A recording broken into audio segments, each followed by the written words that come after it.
Good day. Today is Friday, 24th October 2025, and before I proceed with the rest of the video, let me remind you again to tick the like button if once you've watched the video you like what you've seen, or if you watched part of the video you've liked what you've seen and you want to register that fact. Thank you. Well, let me begin today's video again with some British news, and I won't be very long in my discussion of it, but let me briefly discuss an election that took place yesterday in Wales. It's a local election for the Welsh Parliament in a place called Caerphilly. And the thing you need to know about this election is that it is in a place, Caerphilly, where the Labour Party has been the consistent winner for as long as anybody can remember. The last time Caerphilly was controlled by any party other than the Labour Party was in 1910, before the First World War, at a time when Herbert Asquith, the penultimate Liberal Prime Minister, was the Prime Minister of Britain. Well, Labour has always dominated local politics in this place, and in this election it collapsed. It lost 35% of its vote on an increased turnout. It crashed to a low third place. It got just about 10% of the vote in this election. The winning party, the party that won the vote, was Plaid Cymru, which is the Welsh Nationalist Party. But surprisingly, perhaps unusually, Reform UK, Nigel Farage's party, came second. A fairly distant second behind Plaid Cymru. But then, as far as I'm aware, this is the first time Reform UK has seriously challenged in a seat like this, and it seems to have made a big inroads amongst the working class voters in this particular seat, Caerphilly, who have historically always supported the British Labour Party. So this has been a massive shake-up. Seismic is the way it has been described across the British media. Seismic is perhaps an understatement. I appreciate to those who do not live in Britain that this may be an election result that is difficult for outsiders to understand. But suffice to say, if Labour loses, and loses as badly as it has done, in a place like Caerphilly, then we are looking at a potential extinction moment for this party. And it's difficult to overstate its significance.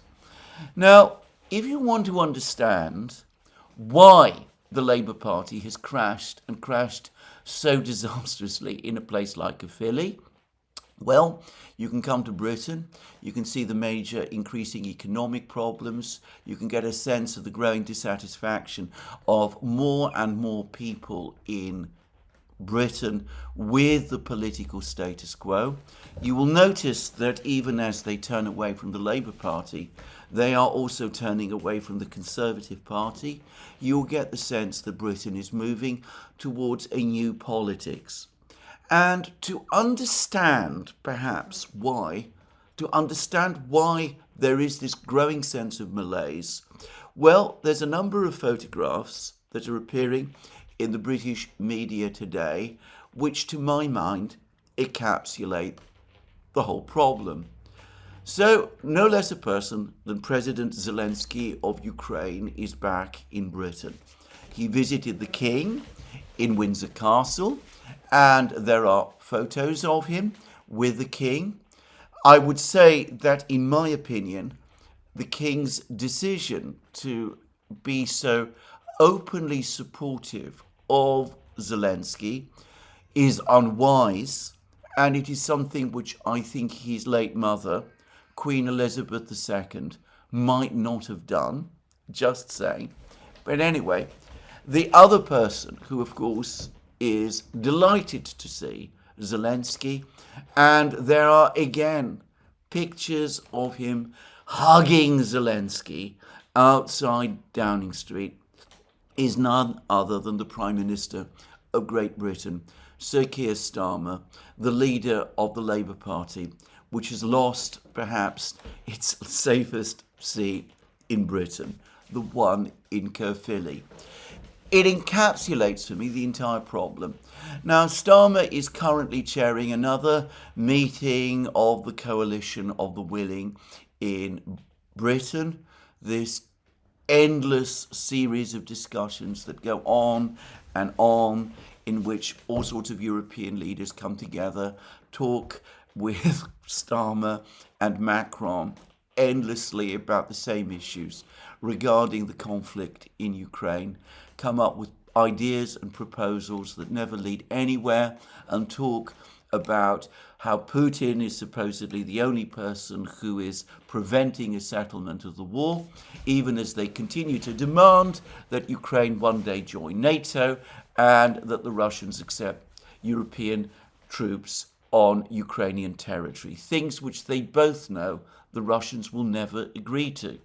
But anyway, put all that aside, here we see again the Prime Minister of Britain, even as the economic situation in Britain deteriorates, even as inflation turns out higher than expected, even as there is growing unrest amongst the working class voters who used to support the Labour Party, even as the Labour vote in a place like Caerphilly collapses.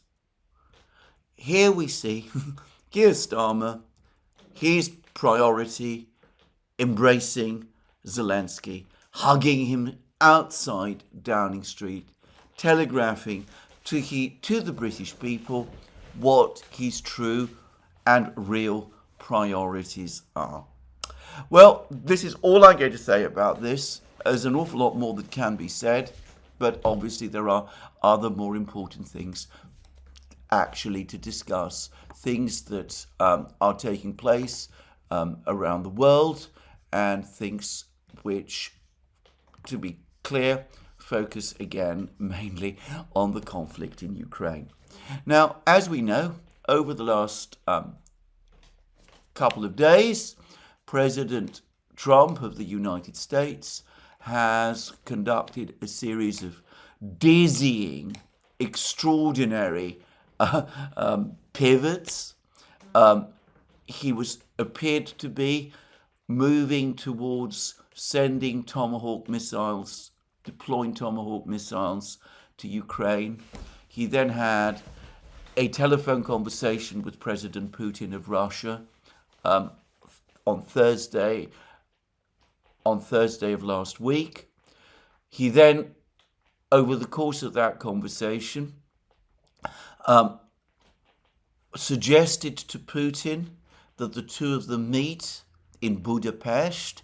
As we will see shortly, that it was Trump's idea has now been officially confirmed.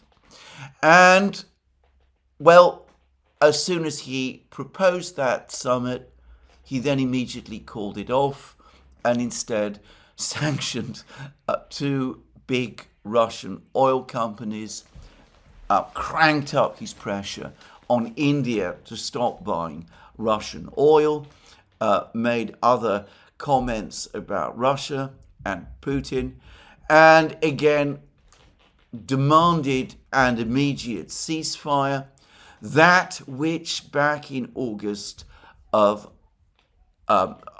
just a few weeks ago, over the course of his meeting with Putin in Alaska, he had actually previously agreed and said in writing was a bad idea. Well, yesterday, the Russians, the most important Russian of all, President Putin of Russia, responded. He met with the Kremlin. He met in the Kremlin with members of the Russian media, and he gave what was a fairly long statement.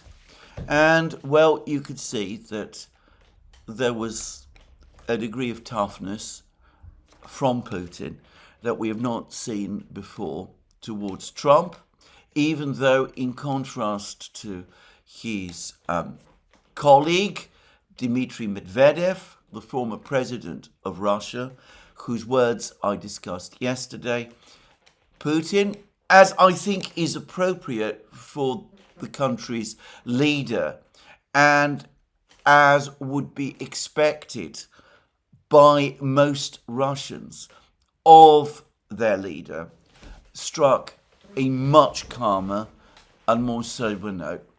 Anyway, what he said is interesting, and I'm going to read it. The Kremlin's website has provided us with a complete translation. Firstly, he was asked to comment about the EU sanctions. The question that was put to him was that the EU imposed another round of anti-Russian sanctions, this time placing a ban on toilet bowls, motorized toys, puzzles and tricycles. What do you think about this? Obviously, that is true, by the way. The EU did indeed impose sanctions on those sort of things. But clearly this was a question that was intended to produce a humorous answer from Putin, and he started by responding to that. The fact that they cancelled imports of our toilet bowls will cost them dearly. I think they will need them if they keep the same policies with regard to the Russian Federation. Now, that is a joke, but there is, of course, an implicit threat that people might need to, well, use toilet bowls. It basically says that if they continue on this course, they might find reasons in the future to be very scared. And of course, it also perhaps hints at certain comments that Putin made way back in 1999, when he was still acting Prime Minister of Russia, and when Russia was facing an insurgency, in jihadi insurgency in the Caucasus. And he spoke about how the Russians would pursue jihadi terrorists wherever they were. And, well, in his comments, famously, the topic of toilets came up. I'm not going to repeat his exact words. If you want to spend time on the internet, you will find them. So it's a joke, but a joke that strikes a strong and defiant note, and one which perhaps promises certain things in the future. But then Putin comes and addresses what Trump said. He said this: "What can I say about the US president's statement?" Notice that he refers to Trump as the US president. There's no mention here of Donald or of anything like that. In the most recent telephone conversation, that is the one that took place on Thursday last week, the idea and the venue were proposed by the American side. In other words, it was Donald Trump who suggested the meeting in Budapest. I have said this many times. Putin has now formally confirmed the fact. Putin telephoned or spoke with Trump on that day with the purpose of warning Trump against deploying Tomahawk missiles in Ukraine.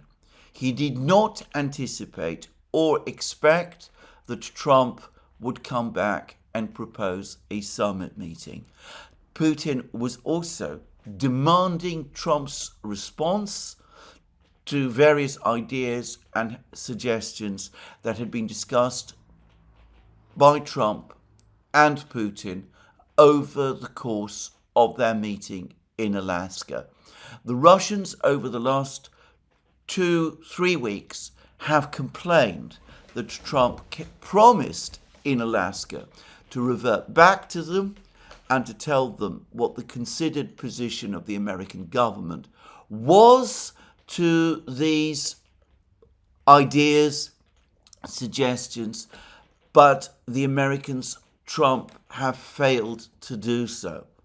And Putin, over the course of that call, on Thursday last week, was pressing Trump for an answer. And Trump, instead of giving an answer, proposed instead a summit meeting, another summit meeting between himself and Putin in Budapest. And Putin then goes on to say in his comments to the journalists, I agreed with the idea and expressed my views in this regard, pointing out that without doubt such meetings must be well prepared. And this is, of course, the key difference, because the meeting in Alaska was not well prepared, with the results that we can now see. Putin is not prepared to have that happen a second time. He wants careful preparations of any future meeting between himself and Trump, and insisted that this time there should be discussions, careful discussions, as he also discussed with Orban over the course of that telephone call that took place on Friday last week, a week ago, which I discussed yesterday. He wanted a series of carefully structured meetings and discussions between lower ranking officials, starting with the foreign ministers, Lavrov and Rubio, so that each side, before they met again in Budapest, this time, unlike in Alaska, would clearly understand the other's position. And Putin, in fact, in the report to the reporters, says exactly this very thing. It would be a mistake for me and the US president to approach it lightly and come out from this meeting without achieving the anticipated result. Admittedly, the president agreed with that completely and said that a number of officials from the current administration would work on preparing this meeting. He named some of them, and I said that once the American side finalizes the list of those who will be preparing the meeting, we will also announce who will be involved from the Russian side. But at the initial stage, without a doubt, the first steps towards this end should be taken by the Russian Foreign Minister Sergei Lavrov and US Secretary of State Marco Rubio. That is what we decided. Now, there has been a narrative which has been universally accepted by the media in the West, that what happened was that there was a telephone call between Lavrov and Rubio, and the call did not go well, because the Russians stuck to their hardline, supposedly maximalist position. They rejected proposals for a ceasefire, and this is what caused Trump to reverse his decision to go ahead with a summit meeting with Putin in Budapest. I think that this is utterly and completely wrong. For the record, the day before yesterday, Rubio himself said that his telephone call with Lavrov had been a good call. So you can retake from that what you will.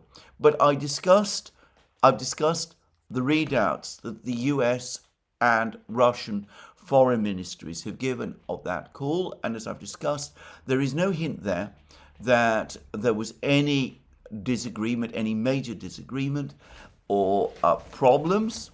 And in fact, as Putin points out, the purpose of the call anyway appears to have been to set up the arrangements for a future meeting, a further meeting, an in-person meeting between Lavrov and Rubio, and then steps to agree negotiating teams of officials from the United States and Russia who would then prepare for the meeting.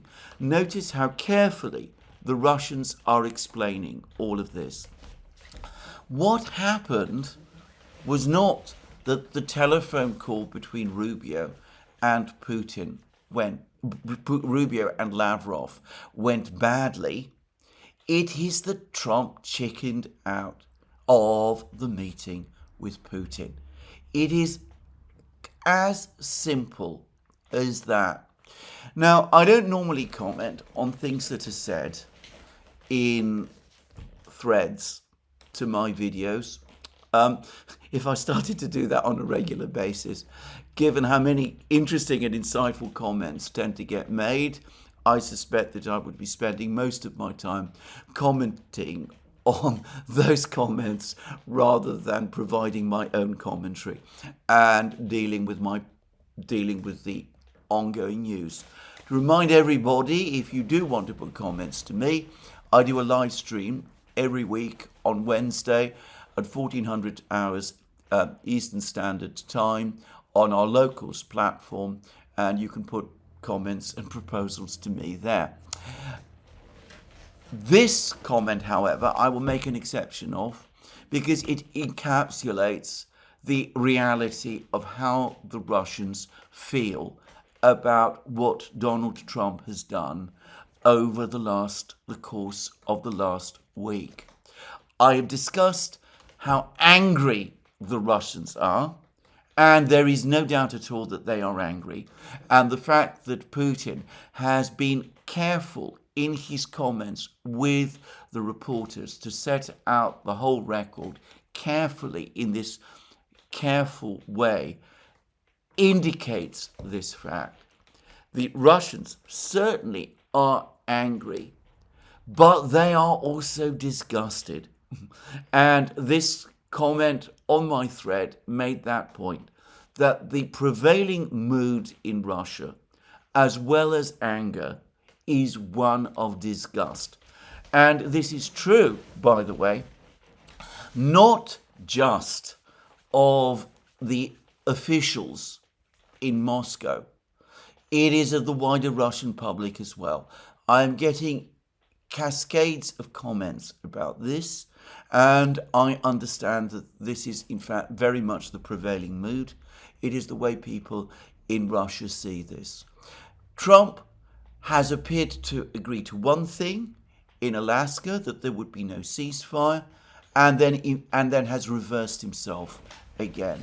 He is unable to stick to that which he agreed. And he then proposed a meeting with the Russian president and chickened out of it himself. And not only did he do that, but he's now made further threats, and he's tried to, as the Russians see it, blaster his way out of this by imposing further sanctions on Russia and trying to involve other countries, India and China, in all that as well.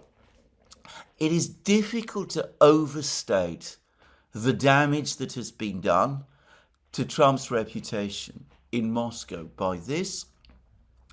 The way Putin approaches this, the way he has carefully set out the matter here, is clearly reflects this.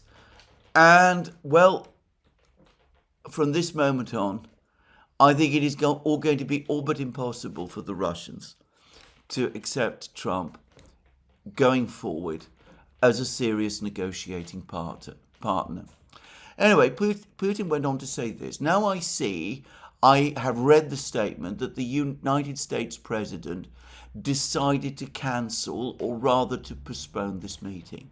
And he's absolutely right here, because one moment it looks as if the Americans have cancelled the meeting, next moment they talk about postponing it. Trump talks about this meeting happening at some point in the indefinite future. Who knows? But anyway.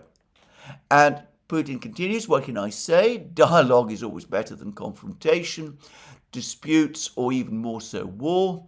Therefore, we have always supported dialogue, and we continue to do so.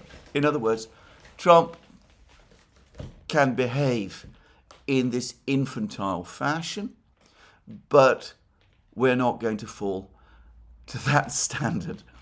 And then Putin rather discussed the sanctions, the latest sanctions that Trump has imposed. Now, regarding the new sanctions, there is nothing new about them.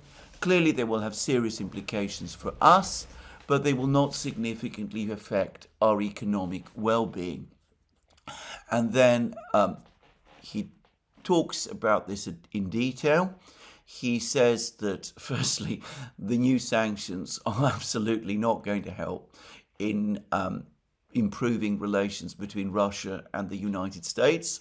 Obviously, it is the contrary. He said that no self-respecting country and no self-respecting people ever make decisions under pressure. Without a doubt, Russia has the privilege of considering itself amongst those self-respecting countries and peoples. So these sanctions are not going to shift the Russian position on Ukraine, on the settlement of the conflict in Ukraine by one iota. They're not going to make the slightest difference. Thomas Graham, one of the most high-ranking figures on the Council for Foreign Relations in the United States, the think tank of think tanks, foreign policy think tank of think tanks in the United States, the people who run one of the US's premier magazines on international affairs, foreign affairs. He has said the same thing, that it is inconceivable that these latest sanctions are going to cause the Russians to shift their ground on Ukraine. More likely, in fact, they're going to cause the Russians to harden their positions on Ukraine. That's my view. I'm going a bit beyond what Thomas Graham said. But anyway, it is not going to cause the Russians to change their views. And interestingly, for once, even The Guardian in London published an article, an opinion article, this time by Christopher Chetis of the Carnegie Endowment, another Russian expert who basically said the same thing, that these latest sanctions are going to make no difference in the Russian stance. Anybody who thinks they are does not understand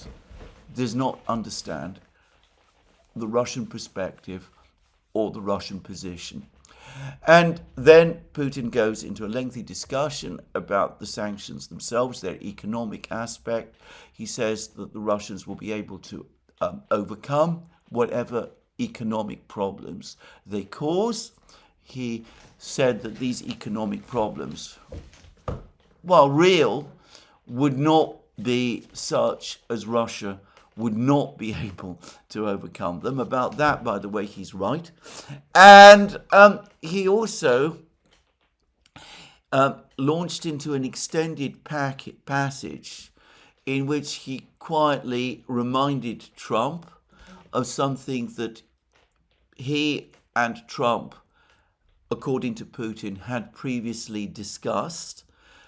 One wonders when, by the way, that if the United States were ever to be successful in driving Russian oil completely out of world energy markets, a theoretical possibility which does not exist, the only result of that would be, the immediate result of that would be higher energy costs, which would be felt in the United States itself and which would not go down well with Trump's own electoral constituency and which Trump would not want to see, as Putin pointedly mentioned to the reporters, would not want to see in the run-up to next year's congressional elections.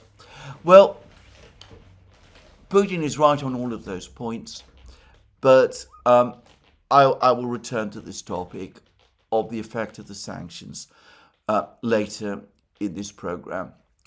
Now, Putin then also gave the hardest, strongest statement of all up to now about Tomahawk missiles.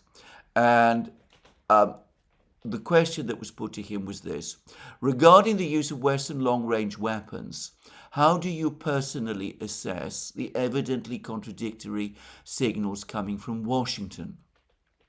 Recently, the Washington Post and the Wall Street Journal reported that the United States had lifted a key restriction on the use of such weapons. Then Trump stated that Tomahawks would not be supplied after all. Just an hour ago, Zelensky once again claimed that Ukraine will receive weapons capable of striking targets up to 3,000 kilometers away. In your view, is this still an escalation? And then Putin replied, this is an attempt at escalation. If such weapons are used to strike Russian territory, the response will be very serious, if not overwhelming. Let me think about that. And that's all he said. Now, his spokesman, Peskov, has been talking about this today, and Peskov has said that if Tomahawk missiles or such missiles are used against Russia, then the response will be staggering. I think it's widely acknowledged, even in Moscow now, that Putin missed the ball on the earlier use of long-range missiles by the Biden administration in order to try to put pressure against Russia in November last year. The British, the French, and the Americans authorized the launch of ATACMS and Storm Shadow and Scalp missiles against targets in pre-2014 Russia. A small number of attacks took place. The Russians launched the Oreshnik missile system against the Yuzhmash factory in the Ukrainian great industrial city of Dnipro, but then they left it at that. They didn't make any further responses. I remember that there were some indications that the Russians were starting to hunt American and Western advisors, if you can call them that, technicians on the territory of Ukraine, but then presumably following instructions from Putin, even that stopped. And there's no doubt as to the reason. Trump indicated in an interview he gave to Time magazine that he was vehemently opposed to such strikes. The strikes indeed tailed off. They achieved very limited effects. Putin was no doubt hoping or looking forward to discussions with Trump. And anyway, the matter was not taken further by the Russians. I think many in Moscow today think that this was probably a mistake and that the Russian reaction should have been much stronger. I read on Responsible Statecraft a article recently published by Anatol Levin, who has just been to Russia. And Anatol Levin says that he was told by people he spoke to in Russia, and he clearly spoke with people who are either actual officials or people who have contact with official thinking in Moscow, that if the Western powers start to seize Russian ships or ships which trade with Russia on the high seas, the Russian Navy will be forced to respond. If there are attempts to do this whilst these ships are being convoyed by the Russian Navy, the Russian Navy will have to take actual military action to defend those ships. And the same would be true if the NATO powers acted on some of their wilder threats, slightly walked back, by the way, over the last few hours by the NATO Secretary General, Mark Rutte, and, by the way, not acted upon in relation to another alleged infringement, this time of Lithuanian airspace, by Russian fighter jets and a transport aircraft, which the Lithuanians were talking about yesterday. An infringement that only lasted, by the way, for 17 seconds. Anyway, the threats to shoot down Russian fighters or Russian aircraft, Anatol Lieven was told that if this started again, Russia would respond militarily. The pressures on Putin to do that would be overwhelming, and he would not be able to resist them. And, well, Anatol Lieven mentions that this would be a catastrophic scenario, and it could very easily spiral out of control, and there is a real possibility that nuclear weapons might in that case have to be used. It's perhaps as well to remember that in November last year, when the Russians launched their Oreshnik missile, they had only a very limited number of test missiles of that kind. The Oreshnik is now in serial production. It has apparently entered service with the Russian armed forces. The Russians are this time in a much better position to conduct deep strikes against targets across Europe with hypersonic conventional missiles than they were this time last year. And, well, the indications are that the Oreshnik is indeed a devastating weapon. It cannot be intercepted by Western air defenses, which are in any case threadbare. And if the Russians start to operate them, start to use them in that way, well, one wonders what the effect in Europe and indeed in the United States would be. So anyway, we have warnings now that these kind of scenarios, these catastrophic scenarios, are just there over the horizon.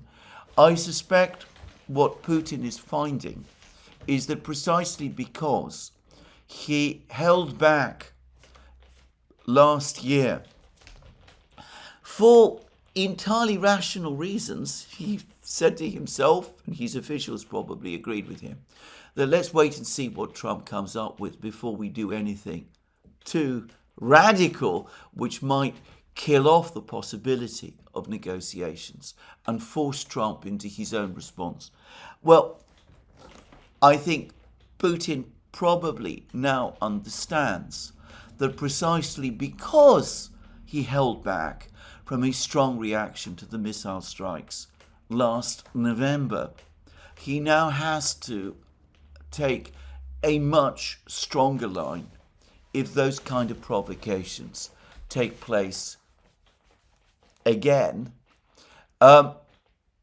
because failing to do so would undermine deterrence. And we come back to what Putin said, that the response might be overwhelming if long-range missiles were used. And perhaps it's worth pointing out, he seems to be extending this whole question and answer, seems to go beyond the Tomahawks. It talks about long-range weapons. So that might extend, for example, to missiles like the Taurus missiles. Just saying. And his spokesman, Peskov, is now talking about a staggering response. Anyway, we shall see. The point is that this is the chilliest set of comments that Putin has made about Trump since Trump became president. And going back to that comment of disgust, that comment about Russian disgust, about Trump's behavior, Russian disgust about Trump's behavior, I noticed one interesting fact about Putin's comments, which is that he avoided mentioning Trump by name.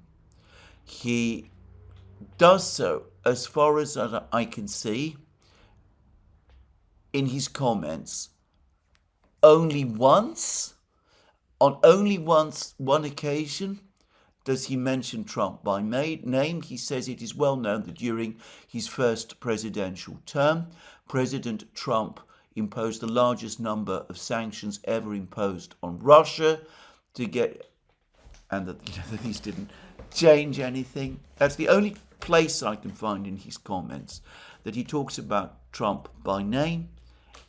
In all other parts of his comments, he refers to him purely and exclusively as the US president.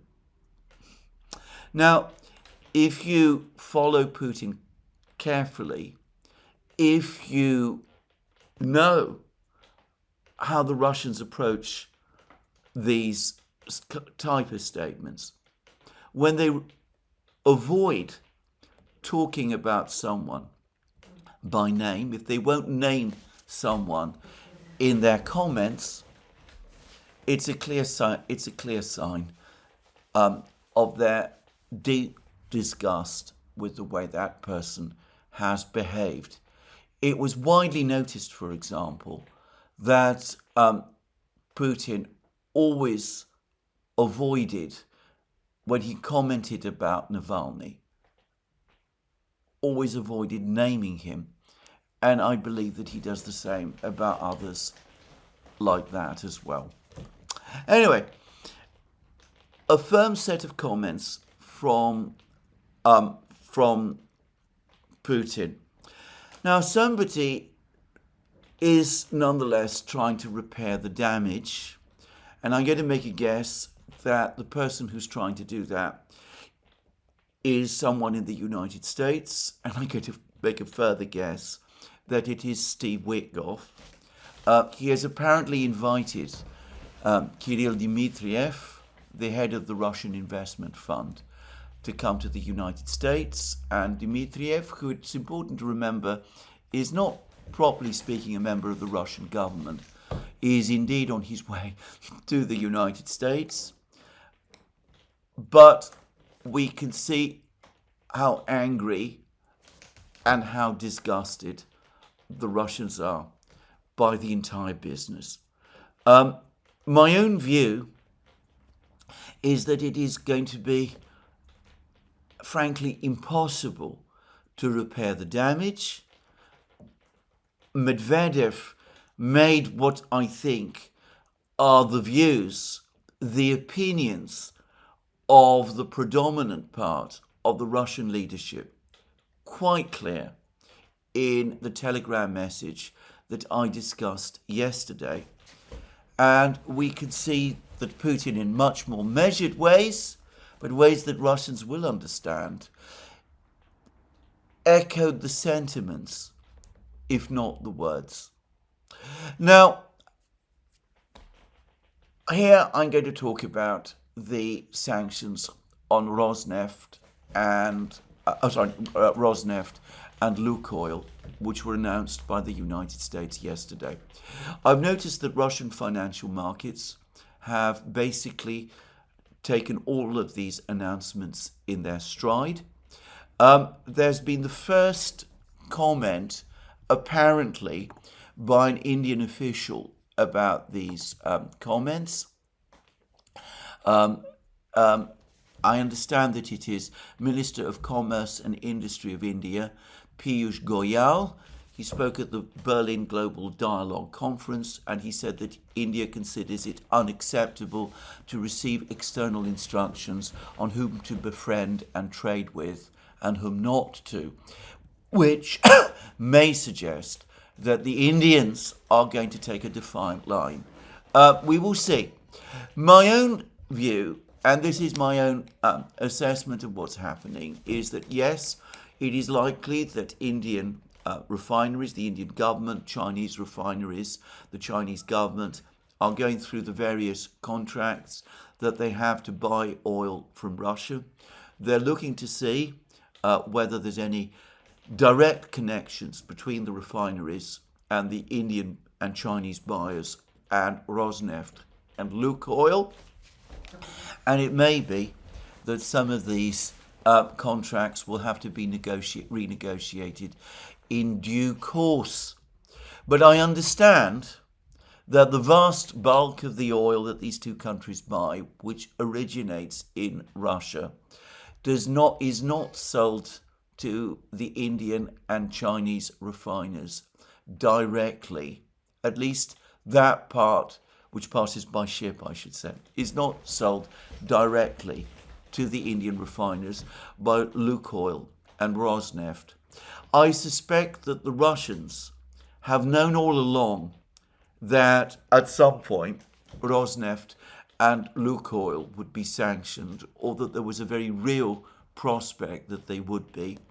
And I suspect that for some time now, steps have been taken to get them to take a step back from the Russian export trade. So, again, I'm not going to speculate how it's done, but I would not be surprised, for example, if some of the oil that originates in Russia that's coming to India is being sold by intermediaries in Kazakhstan, Pakistan, or wherever.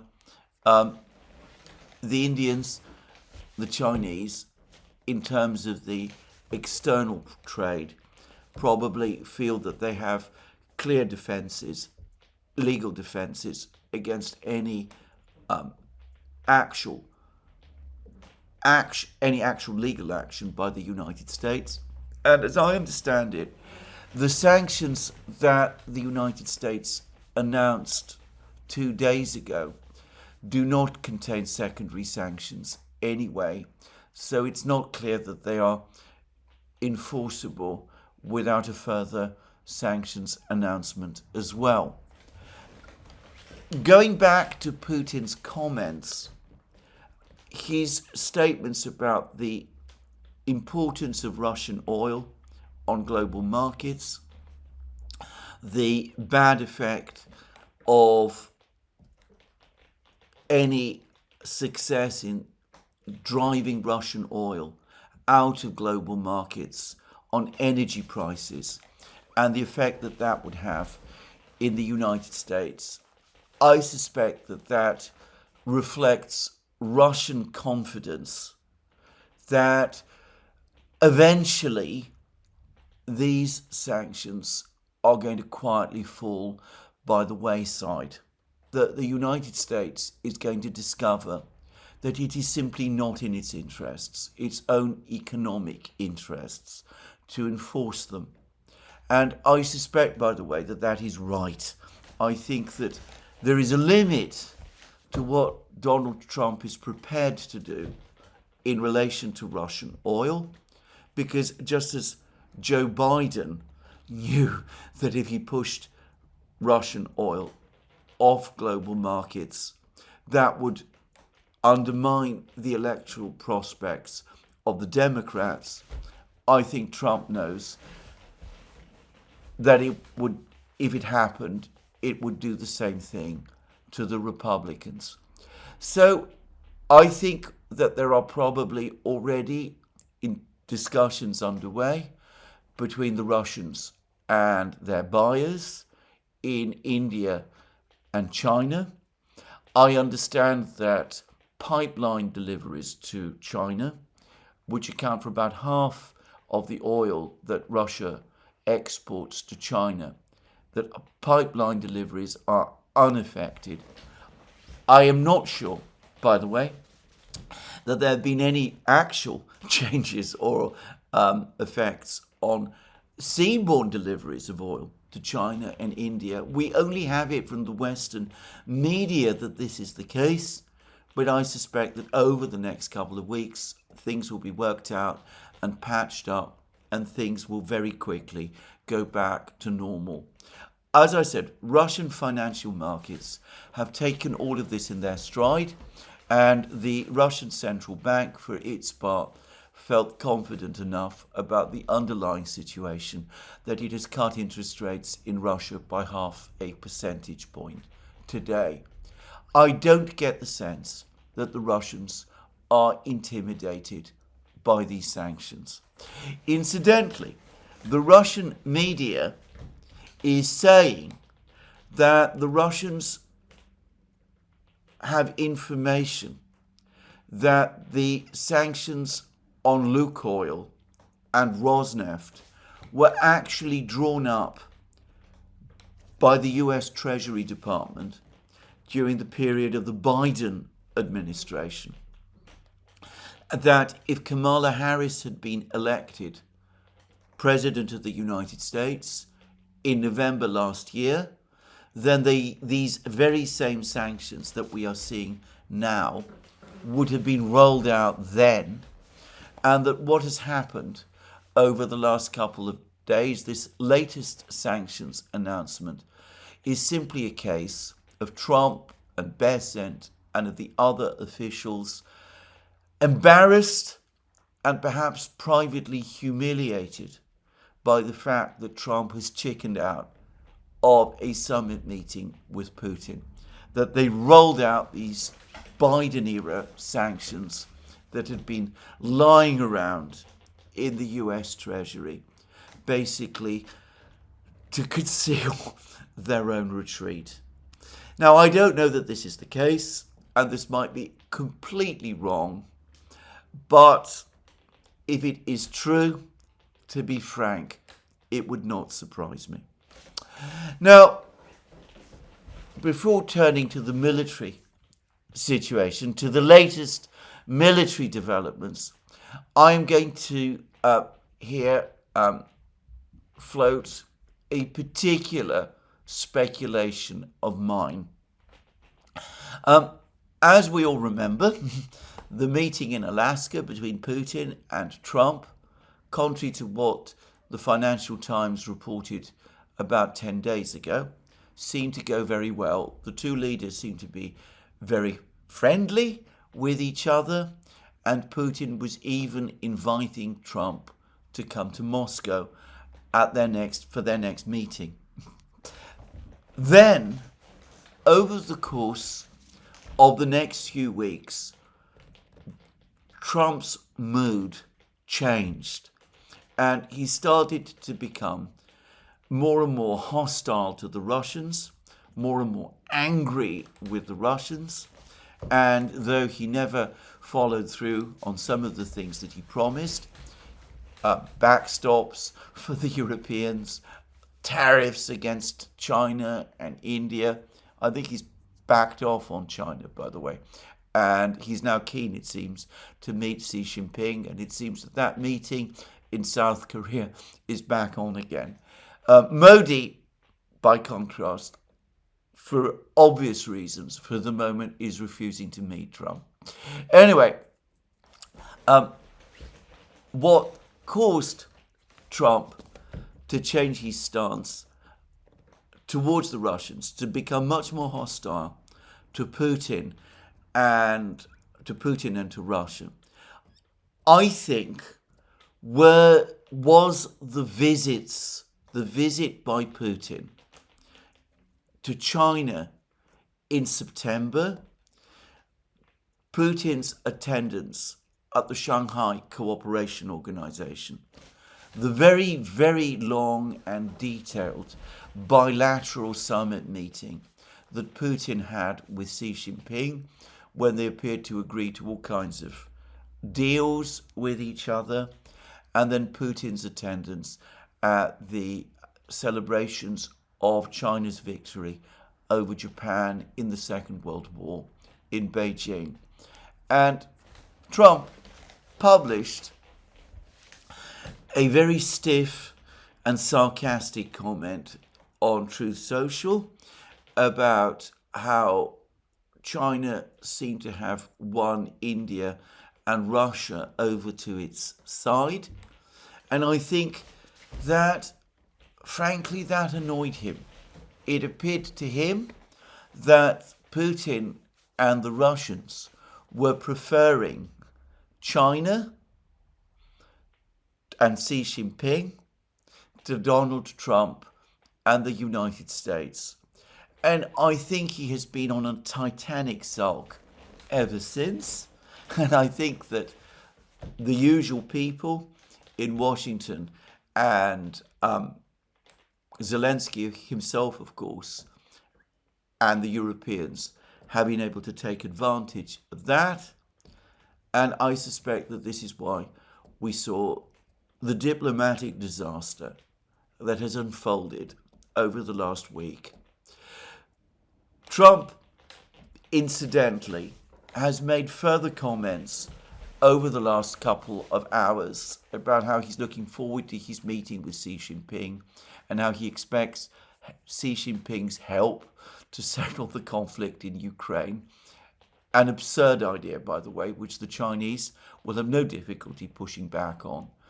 And again, he also spoke about how China and Russia supposedly are not natural friends and allies.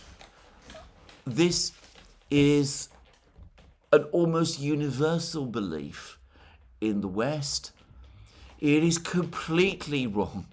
It is entirely untrue. It does not understand or show any knowledge of the long history of Chinese-Russian relations extending all the way back to the 17th century, which have been, on the contrary, mostly very friendly. But I believe that it is what Trump himself imagines. He probably imagines himself the president who's going to succeed in dividing China from Russia so that the United States can somehow pick one off after the other. This is an obsession today in the United States. And he's angry that Putin is not playing along with this agenda. And ridiculously, he's going to try the same game with Xi Jinping. Anyway, I'm not going to waste more time on that. As I said, it's speculation on my part, but why should I not indulge in a little bit of speculation on my own programs? Let's turn to the military situation in Ukraine, which is now taking a decisive turn. Firstly, there are now lots of reports circulating on the Russian side of the internet. They do not come from the Russian Defense Ministry, but I am guessing that they are probably true and that they originate from the military units that are engaged in the battle. Anyway, there are reports that the Russians have given the Ukrainian troops in Pokrovsk and Mirnograd until Monday to lay down their arms and surrender, or to evacuate across the fields to the village of Grishino, which is still under Ukrainian control, or face destruction.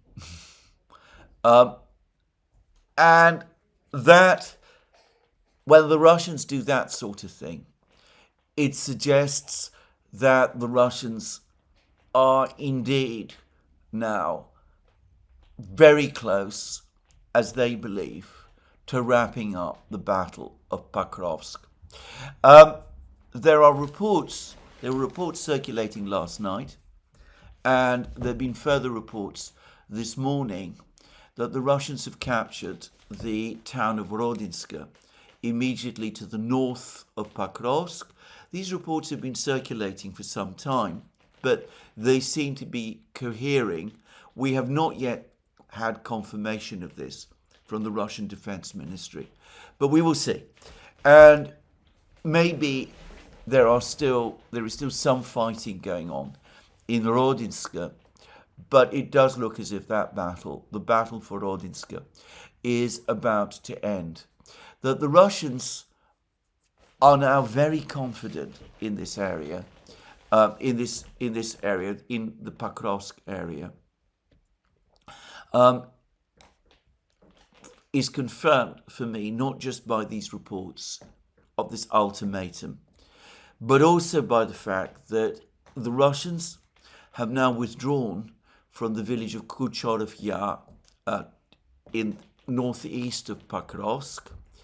And I've said for some time that I believed that the purpose of that advance to Kucharov Yar was mostly in order to tie down the Ukrainian forces that would have otherwise attempted to defend Pokrovsk some distance, to tie them down some distance away from Pokrovsk itself, in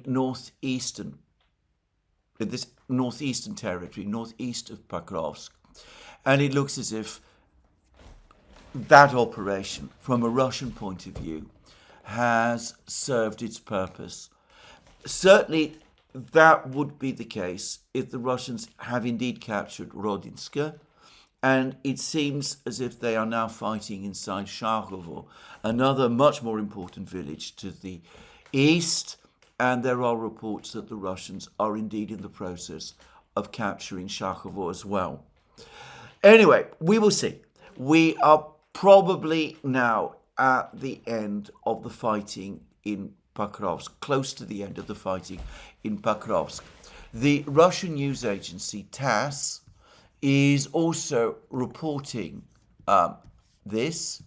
It has been saying that the fighting in Pokrovsk appears to be approaching its end. We've had a report in TASS, which originates from a Ukrainian prisoner of war who supposedly told TASS, I heard that heavy equipment has been taken out of Pokrovsk and they're preparing it for surrender. They want to retreat to other positions. The main part of the forces is being withdrawn to Dnipropetrovsk region. It is obvious that Pokrovsk is being prepared for surrender. Of course, that is probably a planted story. There may not even be a Ukrainian soldier, prisoner of war, telling TASS those things. But anyway, the fact that the Russians are reporting things in this way, all of that suggests that Pokrovsk is indeed about to fall. Now, I say this, I want to repeat again the point that I made yesterday. This has been a fast battle. Pokrovsk is not a small town, as I've seen some people say.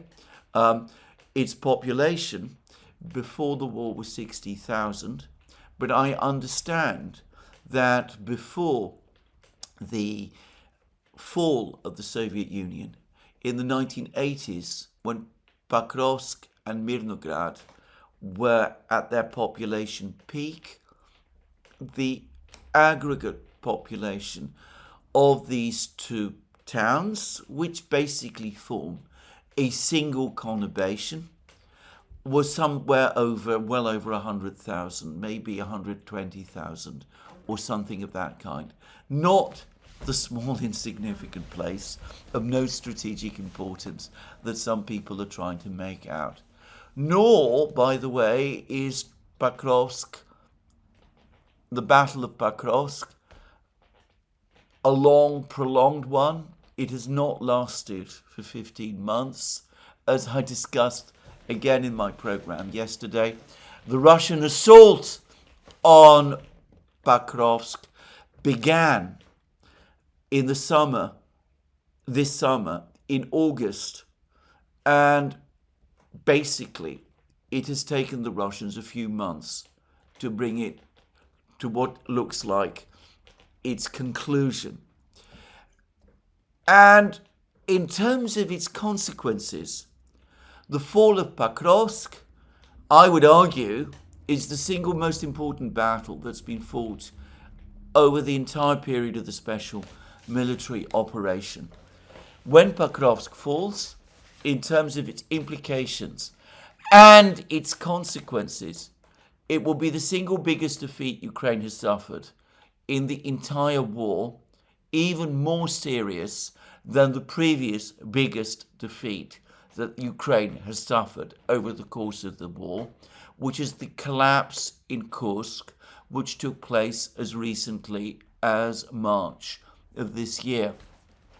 I notice with interest that this entire disaster that the Ukrainians suffered in Kursk region as recently as March has disappeared as far as the Western media is concerned and as far as Western commentary is concerned into a memory hole.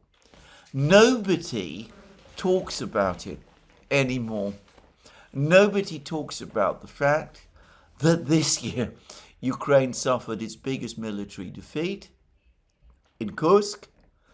And of course, nobody wants to acknowledge that Ukraine is about to suffer its even bigger military defeat in Pokrovsk, and that is about to take place probably over the course of the next week, 2 weeks, 10 days, well, we will have to wait and see. Anyway, even if the situation in Pokrovsk is catastrophic, which it is, by the way, the situation elsewhere for the Ukrainians is dreadful also. This morning, the Russian Defense Ministry confirmed that the village of Dronivka, to the west of Siversk, has been captured. And the Russian Defense Minister, Andrei Belousov, commented about the fall of Dronivka. And he said to the Russian troops who have captured Dronivka, you have taken a significant step toward victory and achieving the goals of the special military operation. There is no doubt that further successes will follow. And of course, the further success is going to be the capture of Siversk. With the fall of Dronivka, Siversky's supply lines to the west, to Slavyansk, are about to be cut. There is apparently intense fighting underway in Siversk. The Ukrainians, for reasons best known to themselves, have marooned some of their best troops in this isolated city at the very furthest extent of their supply lines, far to the east of their other positions. And, well, with the fall of Dronivka and with the supply lines about to be cut, I don't know what is going to happen to these troops, these Ukrainian troops in Siversk. If there is possible lines of retreat for the Ukrainian garrison in Pokrovsk, I don't see what the line of defeat for the Ukrainian garrison in Siversk is. I don't know where they would retreat to. There are villages still under Ukrainian control, southwest of Siversk, but the distances are significant, and I find it very difficult to imagine that any Ukrainian troops trying to reach those villages would find it, well, at all easy, to put it mildly, to do so. Anyway, that is another significant piece of news.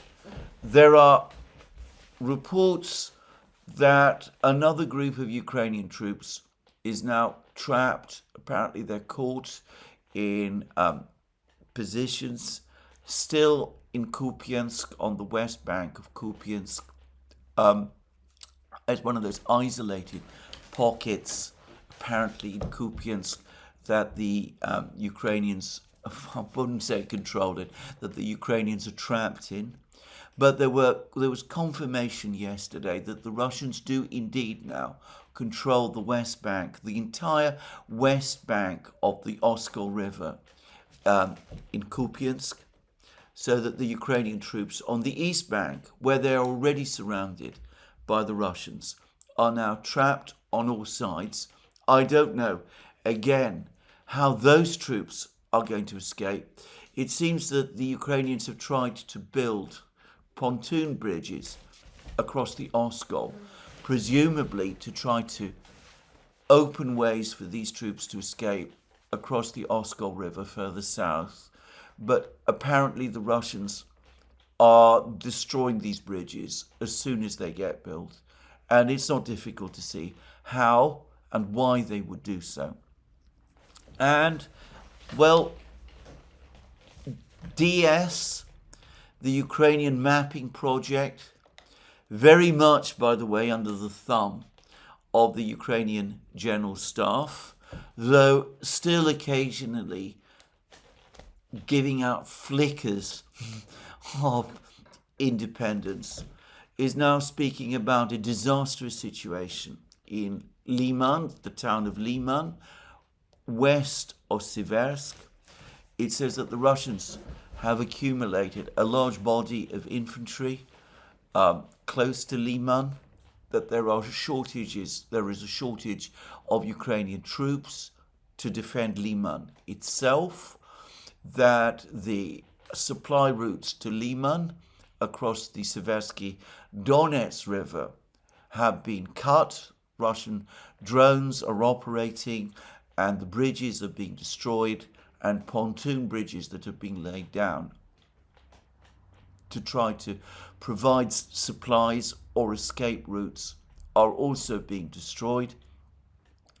And DS says that unless something is done quickly to restore the situation in Liman, and it's difficult to see what it can be, unless something is done, then before long, very soon, the Ukrainians are going to have to start talking about the third battle of Liman, which of course they would lose. Anyway, again, none of this gets into the media in the West. I read an extraordinary piece by Seymour Hersh, the US reporter, who continues to rely, so far as I can tell, mostly from his sources within the US government, presumably the defense and intelligence agencies. They appear to be telling him that the Russians are nowhere close to capturing Donbass, and they acknowledge that if Donbass were to fall, this sliver of territory, as Seymour Hersh calls it, then the way would be open for the Russians to advance into the broad plains of Ukraine, which is true, by the way. He seems to think that the Russians are making no progress there. The reality is they are. They are much closer to this point than anybody in the West wants to acknowledge or perhaps understands. And I wonder for how much longer this illusion can be sustained. But anyway, there it is. And we've also now had, finally, film footage provided by the Russians about what is happening in Kherson region. And the Russian military unit that appears to be conducting some kind of operation close to the city of Kherson has now provided pictures of officers working over maps of Russian troops occupying positions. I am, of course, completely unable to make any sense of most of this, and parts of these pictures have been deliberately obscured. But from what I can tell, from what I understand, rather, from what others are saying, the Russian soldiers in question are being shown on the territory of an island in the Dnieper. The Ukrainians, for their part, have published a video which show 3 Ukrainian troops walking in a part of the city of Kherson, which some reports had suggested the Russians had taken control of. So those reports are clearly not true. But something does seem to be happening in this area of Kherson. The Russians have begun bombing Ukrainian positions in Kherson systematically. It looks, I would add, by the way, that though I noticed that these 3 Ukrainian soldiers were walking along these positions, they seem deserted. The town seemed to be deserted, which suggests that the civilian population has been evacuated or has left, and there didn't seem to be pictures of any other Ukrainian soldiers in that area, which perhaps reinforces the view that this territory is being very thinly held. But then I've already said that it seems to me a strange thing to do, to conduct a cross-river operation, especially when the river is the Dnieper at this time of year, in the autumn. But it does seem as if something is taking place. The big battles are taking place further north in the Donbass. That has always been the center of the war. Pokrovsk is about to fall. Seversk is now effectively surrounded. Its supply routes have been cut. The Ukrainians themselves are ringing alarm bells about the situation in Liman. In Kupiansk, the situation is disastrous. The crisis for the Ukrainian army continues to worsen, and the end of the great battle of Donbass, which began in earnest in the summer of 2022, is now in sight. The battle of Donbass, who wins the battle of Donbass is going to win the war. And the Russians are within sight of doing it. Whether this is understood in the West or not, I don't know. But it is now clearly on the horizon. Anyway, this is where I'm going to finish today's program. Let me remind you again, you can find all our programs on our various platforms, Locals, Rumble and X. You can support our work via Patreon and Subscribestar and by going to our shop, links under this video. Please remember also to check out our new Substack site. And last but not least, let me remind you again, if you've liked this video, click the like button and check your subscription to this channel. That's me for today. More from me soon. Have a very good day.